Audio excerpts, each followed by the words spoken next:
Hi friends, welcome to LDK. So இந்த வீடியோவில் என்ன பார்க்க போகிறீங்க அப்படின்னா, என்னோடய ஸ்டடி வ்ளாக் ப்ளஸ் இன்னொன்று என்னது அப்படின்னா, இந்த 4 o'clock அப்படிங்கிறது வந்து எந்திரிக்க முடியாது அப்படிங்கிற ஒரு சிச்சுவேஷன் எல்லாருக்கும் இருக்கும் இல்லைங்களா.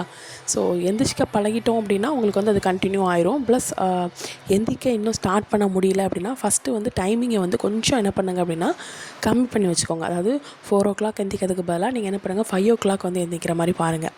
ஓகேங்களா. ஸோ 5 to 6 அந்த மாதிரி படிக்க ஆரம்பிங்க. இல்லை 5:30 to 6:30 இந்த மாதிரி நீங்கள் படிக்க ஆரம்பிச்சிட்டு அதுக்கப்புறம் குக்கிங் ஸ்டார்ட் பண்ணிங்க அப்படின்னா உங்களுக்கு வந்து ஈஸியாக இருக்கும்.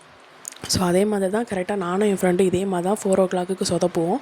ஸோ அதே மாதிரி என்ன பண்ணால் ஒரு 5 அந்த டைம்கிட்ட எழுந்திரிச்சிட்டு அவளை எழுப்பி விட்டுட்டு ஸோ அதுக்கப்புறம் ரெண்டும் ஃப்ரெஷ்ஷப் ஆகிட்டு டீ குடிச்சிட்டு ஒரு 5:30க்கு நான் ஸ்டார்ட் பண்ணேன். ஒரு ½ hour தான் ஃபஸ்ட்டு படித்தேன். சரி வேணால் ஸ்டார்டிங்லேயே நம்ம வந்து 3 மணிக்கு 2 மணிக்கு எழுந்திரிச்சோம் அப்படின்னா கண்டிப்பாக ஒர்க் அவுட் ஆகாது. ஸோ இதை மாதிரி நம்ம வந்து கொஞ்சம் கொஞ்சமாக டைமிங் அந்த ஸ்டடி டைமிங்கை வந்து கொஞ்சம் கொஞ்சமாக பண்ணோம் அப்படின்னா நமக்கு இன்னும் கொஞ்சம் உங்களுக்கு கொஞ்சம் ஓரளவுக்கு நம்ம வந்து படிக்க செட் ஆகிடுச்சு அப்படின்னா அதுக்கப்புறம் 4 மணிக்கு எந்திரிக்க நம்ம ட்ரை பண்ணலாம். ஸோ இந்த மாதிரி மெத்தடை நம்ம ஃபாலோ பண்ணும்போது கண்டிப்பாக வந்து உங்களுக்கு வந்து படிக்கிற ஒரு இன்ட்ரெஸ்ட் வந்து வரும். ஓகேங்க. இன்றைக்கி என்னால் அந்தளவுக்கு படிக்க முடியல, ஏன்னா வெளியில் போகிற ஒர்க் வந்து இருந்ததுனால. ஸோ இதுதான் என்னுடைய study vlog. Thank you so much.